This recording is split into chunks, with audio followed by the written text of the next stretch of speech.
will be making change by facilitating all of the following: addressing inequities within the criminal justice system, providing mentorship for underprivileged Black males, and using STEM education as a tool for realizing social change and educational equality in low-income communities.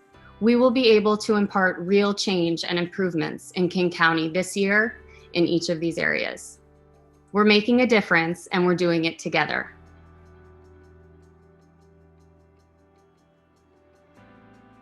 Mentoring Urban Students and Teens, also called MUST, is a near-peer mentoring program.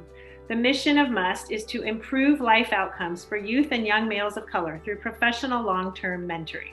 MUST helps youth at the highest risk of dropping out of high school and/or becoming involved in the juvenile justice system. MUST is a quality program with proven results that recognized an unmet need and created a unique, successful, and scalable model, intentionally finding and serving a population of youth and young adults who have faced systemic inequities that specifically hold back boys and men of color.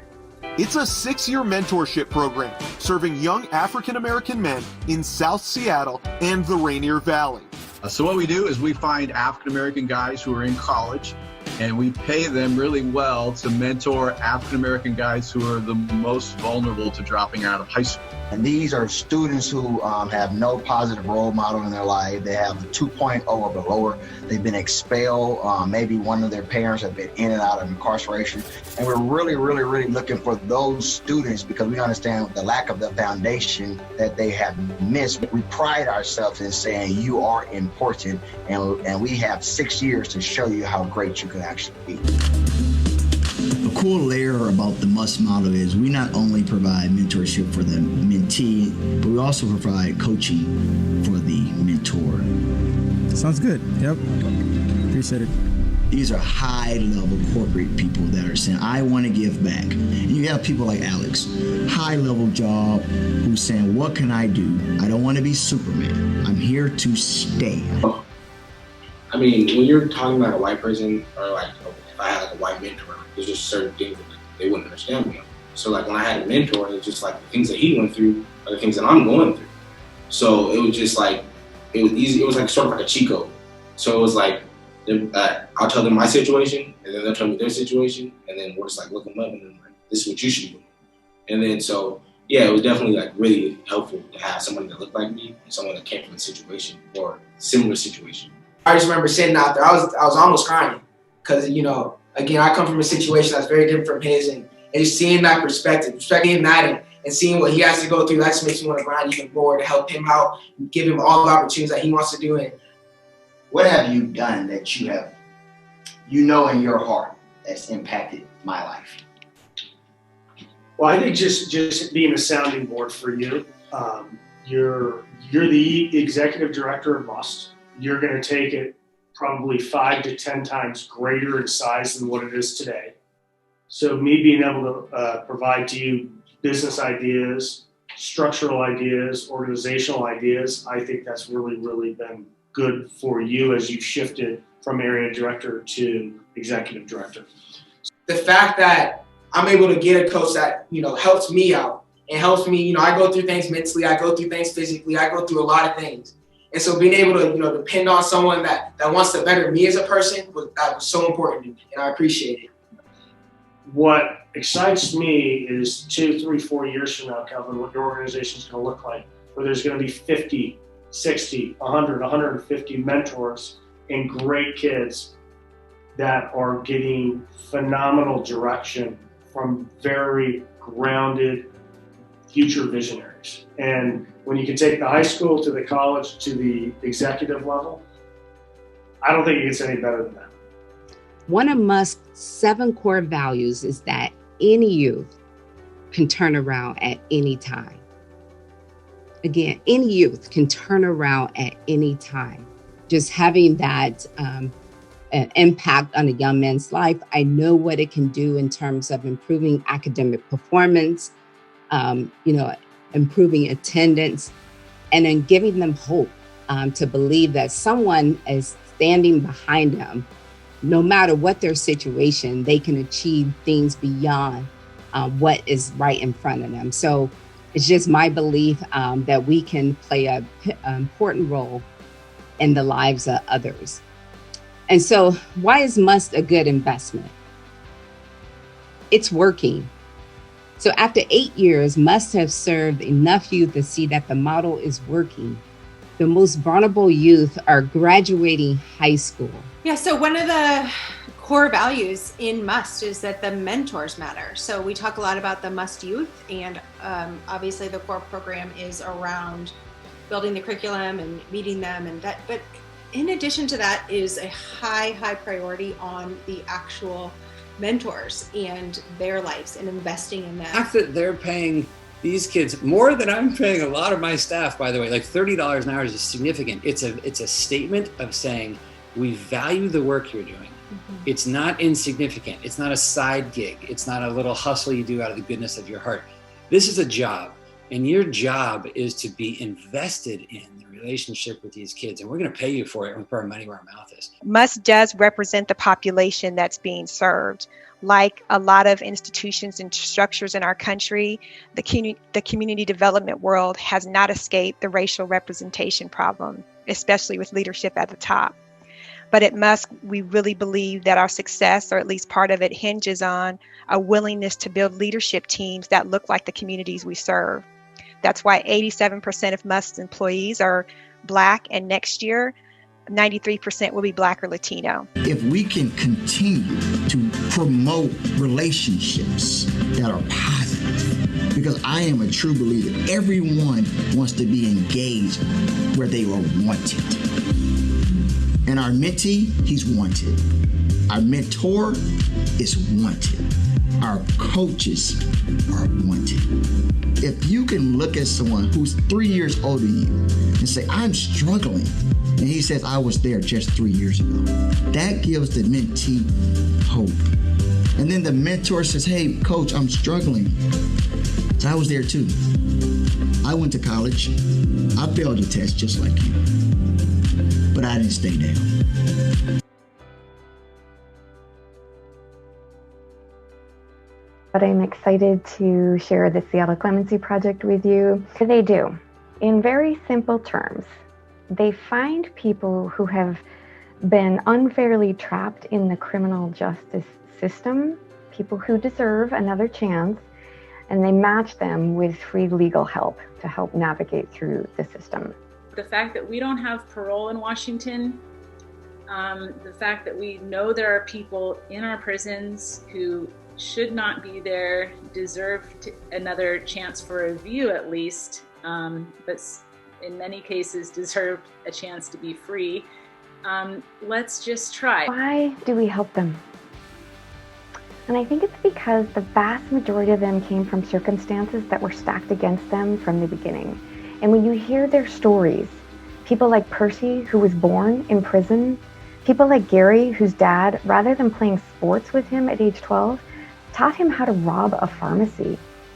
And you realize that we failed them as young people.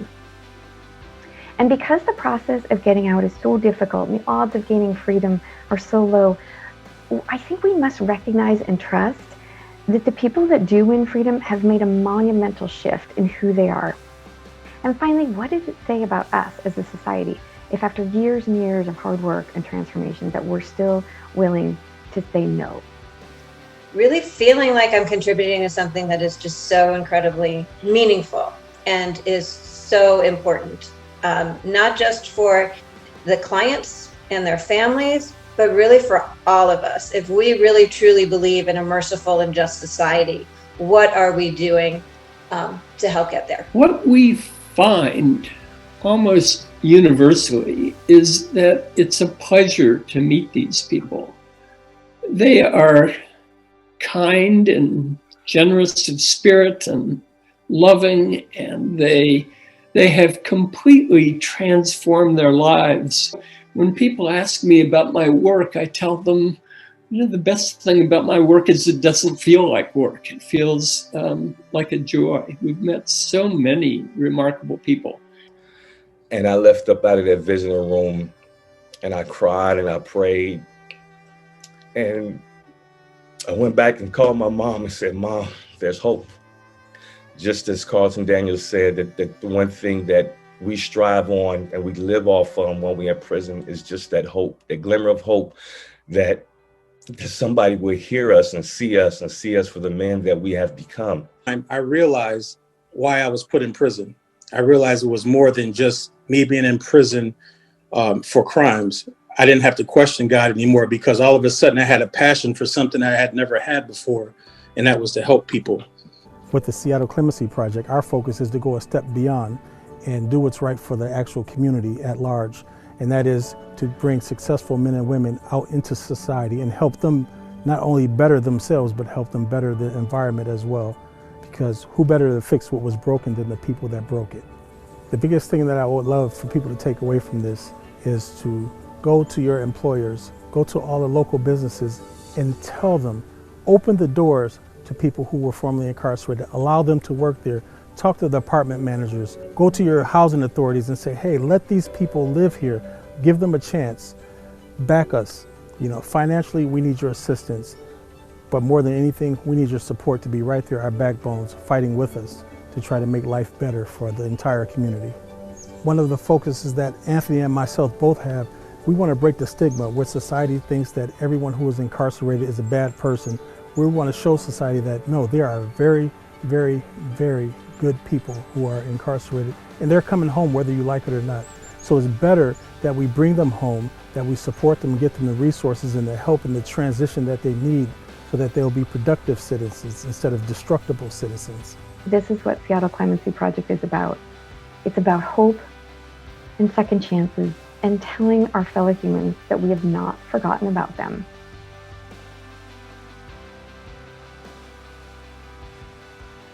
It's been quite a tumultuous year after the protests that resulted from George Floyd's death. And like many of you, Linda, Mina, and I felt we wanted to be more active in pursuing racial justice. It was exciting to hear that PYP wanted to focus on racial equity for this year's grant cycle. TAF is a nonprofit that partners with school districts in King County and Washington State to provide training and support for STEM-based education in communities with large numbers of children of color. TAF uses STEM as a tool for realizing social change and educational equality in low-income and underrepresented communities. TAF promotes the highest level of teacher development and does it all through a racial equity lens with culturally appropriate practices. The result? Socially conscious, self-aware students who are armed with 21st century skills to create the world they envision. You know, there's a lot of inequity inside of the public school system, and she really wanted to figure out a way to be able to bring a high quality education to all to any underrepresented group of kids. She's been able to grow through TAF a very special model that brings out the talent and the potential in students, no matter what their ethnic background, their income, or their neighborhood that they're from. Foundation in education is those STEM principles, which you need no matter what.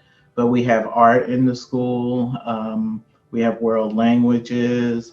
Kids do their projects when they have freedom to choose the method or the subject. They tend to do something they're interested in. I grew up with a speech impediment. I kind of still have it. And I was always insecure about my speech.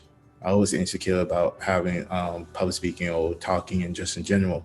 And the one thing Ms. Stuckey just pounded in me is, I don't care what, just have that self-confidence to believe in yourself, because if you know and I know what you're saying, then who the hell cares about it? Who, if no one else can understand you, right?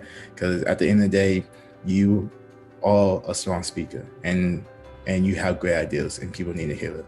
And that's always something that I always remember from Mrs. Stuckey. Is she's taken this notion of transformation and offered it as a service to other public schools and to expand so that she's not starting a whole bunch of schools, she's actually expanding by transforming existing schools. You'll hear people say there isn't enough minority talent. There isn't enough of a diverse pool out there for us to hire into these industries, into this company. And that's not true, because the talent is there. It's just we need to support them and make sure that there's a pipeline for them to be a part of the same companies, industries, organizations that we are. And so for the few of us who are in a position in which to create that pipeline, that opportunity for them, that's our responsibility. We should do that.